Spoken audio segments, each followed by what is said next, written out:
दोस्तों अस्सलाम वालेकुम। आज हम आपको बताएंगे कि फरदौस आशिक अवान की छुट्टी के बाद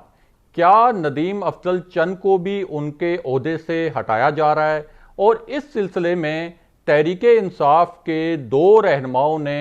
वज़ीर-ए-आज़म इमरान खान के सामने क्या मामला रखा है। इसके साथ साथ आपको ये भी बताएंगे कि नदीम अफजल चंद की वो जो मुख्तार वली ऑडियो लीक हुई थी उसके बाद प्राइम मिनिस्टर इमरान खान और नदीम अफजल चंद के दरमियान क्या बहस हुई थी।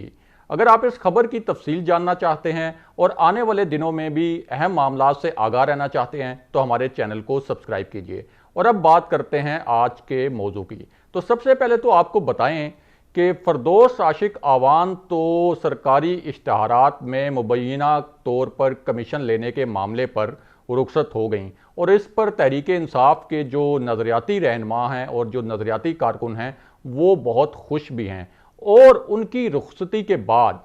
हमारे ज़राए ने हमें बताया है कि तहरीके इंसाफ के दो अहम रहनुमा जो प्राइम मिनिस्टर से मिले हैं उनमें एक सेनेटर भी शामिल हैं। उन्होंने वज़ीर-ए-आज़म को मशवरा दिया है कि नदीम अफजल चंद को भी तर्जमान वज़ीर-ए-आज़म के ओहदे से हटा दिया जाए। इस मामले पर उन्होंने वज़ीर-ए-आज़म के सामने क्या वजूहात रखी और प्राइम मिनिस्टर ने इस पर क्या जवाब दिया, ये भी थोड़ा सा आपको आगे चलकर इसी वीडियो में बताएंगे। लेकिन उससे पहले आपको बताएं कि नदीम अफजल चंद की वो जो ऑडियो लीक हुई थी मुख्तार वाली, उस पर प्राइम मिनिस्टर इमरान खान और नदीम अफजल चंद के दरमियान क्या बहस हुई थी। तो आपको बताएं कि नदीम अफजल चंद की वो जो ऑडियो लीक हुई थी जिसमें वो अपने डेरे के एक शख्स जिसका नाम मुख्तियारा बताया गया है उसको वो कह रहे थे कि कोरोना वायरस की सूरत हाल जो बहुत ख़राब है और इस सूरत हाल को ईजी नहीं लेना चाहिए। और साथ ही उसी ऑडियो में उन्होंने ये भी कहा कि एक्चुअली इससे बहुत बड़े पैमाने पर अमवात हो चुकी हैं लेकिन हुकूमत जो है वो इन अमवात को छुपा रही है और बता नहीं रही। ये सारी जो ऑडियो थी ये पंजाबी में थी और उन्होंने अपने डेरे का वो जो शख्स था उसको दरअसल डराने के लिए ये एक ऑडियो कॉल थी उनकी जिसका मकसद ये था कि वो एहतियात करे। लेकिन जब ये ऑडियो उनकी जो लीक हुई तो उसको जो है वो फिर अपोजिशन ने भी बहुत ज़्यादा एक्सप्लॉइट किया और उससे ये तासुर मिला कि कोरोना से बहुत बड़े पैमाने पर अमवात हो रही हैं लेकिन हुकूमत जो है इन अमवात को छुपा रही है। और जब ये ऑडियो जो उनकी लीक हुई और जब ये वायरल हुई और ख़ास तौर पर अपोजिशन के जो सोशल मीडिया सेल्स हैं उन्होंने इसको बहुत ज़्यादा वायरल किया तो हुकूमत पर तनकीद बढ़नी शुरू हुई। और इसके 2 दिन बाद ही जब काबीना का इजलास हुआ जिसको prime minister Imran Khan chair कर रहे थे और जिसमें नदीम अफजल चंद भी शरीक थे, तो वहाँ जो है इस लीक ऑडियो का मामला भी ज़ेरे बहस आया और प्राइम मिनिस्टर इमरान खान ने उस वक्त नदीम अफजल चंद से ये पूछा कि आपकी ये जो ऑडियो लीक हुई है इसका असल मामला क्या है, क्योंकि इससे हुकूमत पर भी बहुत तनकीद हो रही है। साथ ही प्राइम मिनिस्टर ने उनको ये भी कहा कि आपकी जो ये ऑडियो थी इसका पहला हिस्सा तो ठीक था कि जिसमें आप अपने डेरे के मुलाजिम को या डेरे के साथी को ये एक ताकीद कर रहे हैं कि वो एहतियात करे और कोरोना को कोई ईजी ना ले। लेकिन ये जो दूसरा हिस्सा था जिसमें आप ये कह रहे हैं कि इससे बहुत बड़े पैमाने पर अमवात हो गई हैं लेकिन हुकूमत इसको छुपा रही है, तो उससे हुकूमत पर बड़ी तनकीद हुई है और जो हमारी अपोजिशन जमातें हैं उन्होंने भी इसको बहुत ज़्यादा एक्सप्लॉइट किया है और इससे हुकूमत को नुकसान हुआ है। और असल में ये सिचुएशन भी नहीं है कि इससे कोई बहुत बड़े पैमाने पर अमवात हुई हैं और कोई हमने उनको छुपा रखा है। तो इस पर नदीम अफजल चंद ने प्राइम मिनिस्टर से कहा कि एक तो उन्हें ये बिल्कुल मालूम नहीं है कि ये ऑडियो कॉल जो है वो कैसे लीक हुई, दूसरा उनका सिर्फ एक मकसद था कि उनका वो जो मुलाजिम है वो थोड़ी सी एहतियात करे और अगर प्राइम मिनिस्टर चाहें तो इस पूरे मामले की इंक्वायरी करा लें कि ये ऑडियो दरअसल लीक कैसे हुई। जब नदीम अफजल चंद ने ये कहा कि इस मामले पर इंक्वायरी कराएं कि ये ऑडियो लीक कैसे हुई, तो काबीना में मौजूद जो दीगर वज़रा हैं उनके भी कान खड़े हो गए, क्योंकि ये जो वज़रा हैं ये निजी महफिलों में कई बार इस किस्म के खदशात का इजहार कर चुके हैं कि उनकी जो कॉल्स हैं वो टैप होती हैं, उनकी रिकॉर्डिंग होती है और उनकी जो कॉल्स में वो जो बातचीत करते हैं उसको रिकॉर्ड किया जाता है। बहरहाल इजलास ख़त्म हो गया, उसके बाद इस मामले की इंक्वायरी तो नहीं हुई और ना ही इसकी कोई ख़ास ज़रूरत थी, लेकिन प्राइम मिनिस्टर इमरान खान नदीम अफजल चंद से इस ऑडियो लीक के हवाले से कोई बहुत ज़्यादा खुश नहीं थे, बल्कि उन्होंने उन पर थोड़ा सा नाराज़गी का इजहार भी किया। और अब हमारे ज़राए ने हमें ये बताया है कि फिरदौस आशिक आवान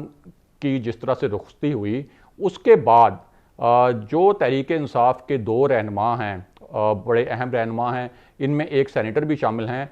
उन्होंने प्राइम मिनिस्टर से मिलकर उनको ये तजवीज़ दी है कि फिरदौस आशिक आवान के बाद नदीम अफजल चंद को भी प्राइम मिनिस्टर के तर्जमान के ओहदे से हटा दिया जाए। और उन्होंने प्राइम मिनिस्टर को ये भी बताया है कि फिरदौस आशिक आवान को जब उनके ओहदे से हटाया गया तो पीटीआई के जो नज़रियाती रहनुमा थे वो तो इस पर खुश थे ही, लेकिन उसके साथ साथ जो पीटीआई के नज़रियाती कारकुन हैं उन्होंने भी फिरदौस आशिक आवान की जो रुखसती है उसको बहुत ज़्यादा सेलिब्रेट किया है। इसके साथ साथ उन्होंने प्राइम मिनिस्टर को सोशल मीडिया का भी हवाला दिया कि सोशल मीडिया पर, ट्विटर पर, फेसबुक पर और जो दीगर सोशल मीडिया प्लेटफॉर्म्स हैं उनके ऊपर बड़ा ही सेलिब्रेट किया गया कि फिरदौस आशिक आवान को हटाकर तहरीक इंसाफ के एक नज़रियाती रहनुमा शिबली फराज को उनकी जगह लाया गया है। तो इस पूरे तनाजुर में वो जो रहनुमा हैं उन्होंने प्राइम मिनिस्टर को ये तजवीज़ पेश की कि नदीम अफजल चंद भी चूँकि सिर्फ 1-2 साल पहले तक पीपल्स पार्टी का एक बड़ा मरकज़ी चेहरा रहे हैं, तो वो जब तहरीक इंसाफ को या प्राइम मिनिस्टर को डिफेंड करते हैं, एक तो वो कोई बहुत ज़्यादा आउट ऑफ वे जाकर तहरीक इंसाफ को डिफेंड भी नहीं करते, और जब वो कोई डिफेंड करते भी हैं तो उसका कोई जो है बहुत अच्छा तासुर नहीं बनता। और क्योंकि वो तहरीक इंसाफ के कोई नज़रियाती रहनुमा तो नहीं है, तो लोगों में जो तासुर पैदा होना चाहिए एक दलाइल के साथ बात करने से या तहरीक इंसाफ को जब वो डिफेंड कर रहे होते हैं तो लोगों को में वो तासुर नहीं बनता और वो लोगों को कायल करने में उस तरह से कामयाब नहीं हो पाते। इसके साथ साथ प्राइम मिनिस्टर को ये भी बताया गया कि नदीम अफजल चंद की सोशल मीडिया पर तहरीक इंसाफ के जो कारकुन हैं उनमें कोई ख़ास पजीराई भी नहीं है और उनकी वहाँ पर कोई ख़ास रीच भी नहीं है। तो इसलिए जो है वो बेहतर यह है कि नदीम अफजल चंद को तर्जमान प्राइम मिनिस्टर के ओहदे से हटाकर कोई तहरीक इंसाफ का नज़रियाती रहनुमा जो है वो इस ओहदे पर लाया जाए। उससे ये होगा कि जो तहरीक इंसाफ के नज़रियाती रहनुमा हैं, जिनमें से कई ऐसे लोग हैं जिनको लगता है कि उनकी बहुत ज़्यादा स्ट्रगल थी लेकिन उनको उस तरह से रिवार्ड नहीं मिला, तो उनको उनकी खिदमात का सिला भी मिलेगा। और दूसरा, जो तहरीक इंसाफ के नज़रियाती कारकुन हैं वो भी ज़्यादा खुश होंगे। और जब वो तहरीक इंसाफ का नज़रियाती रहनुमा अगर कोई नदीम अफजल चंद की जगह लेता है तो जब वो डिफेंड करेगा तहरीक इंसाफ को और प्राइम मिनिस्टर इमरान खान को तो उसमें ज़्यादा असर होगा। तो इस पूरी सूरत हाल में एक बड़ा समझ लें कि एक प्रेजेंटेशन टाइप जो है वो प्राइम मिनिस्टर को मशवरा दिया गया और उन्हें बताया गया कि अगर नदीम अफजल चंद को हटा दिया जाए तो तहरीक इंसाफ को जो है वो किस तरह से सोशल मीडिया पर भी और आम तहरीक इंसाफ के जो कारकुन हैं उनमें भी कैसे पजीराई मिल सकती है। इसके साथ साथ प्राइम मिनिस्टर को ये भी कहा गया कि नदीम अफजल चंद को तर्जमान प्राइम मिनिस्टर के ओहदे से तो हटाया जाए, लेकिन उसके साथ साथ उन्हें कोई बैकग्राउंड में कोई ऐसी और जिम्मेदारियां दे दी जाएं कि वो तहरीक इंसाफ का हिस्सा तो रहें लेकिन इस तरह से हिस्सा ना रहें कि वो तहरीक इंसाफ का कोई चेहरा नजर आए। क्योंकि जब वो तहरीक इंसाफ के चेहरे के तौर पर सामने आते हैं तो आम लोग और ख़ास तौर पर तहरीक इंसाफ के जो कारकुन हैं वो जो है उनको उस तरह से कबूल नहीं करते। अब इस मामले में आपको ज़रा ये वजाहत से बता दें कि नदीम अफजल चंद के ऊपर कोई करप्शन का इल्ज़ाम वगैरह नहीं है और नदीम अफजल चंद जो हैं वो बड़े ज़बरदस्त सियासी कारकुन हैं और जो पीपल्स पार्टी में भी उनका दौर गुजरा है वो उन्होंने बड़े ही बावकार तरीके से गुजारा है। और बिलावल भुट्टो ने उन्हें पंजाब में बहुत ही अहम और मरकज़ी जिम्मेदारियां दी थीं, लेकिन उस वक्त जब बिलावल भुट्टो बहुत एक्टिव हो रहे थे पंजाब में तो आसिफ अली जरदारी साहब और उनके जो पुराने करीबी साथी हैं जिनको अंकल्स कहा जाता है, पीपल्स पार्टी के अंकल्स, वो ज़रा तहफ़्फ़ुज़ात का शिकार हो गए थे और उन्होंने इस हवाले से थोड़ा सा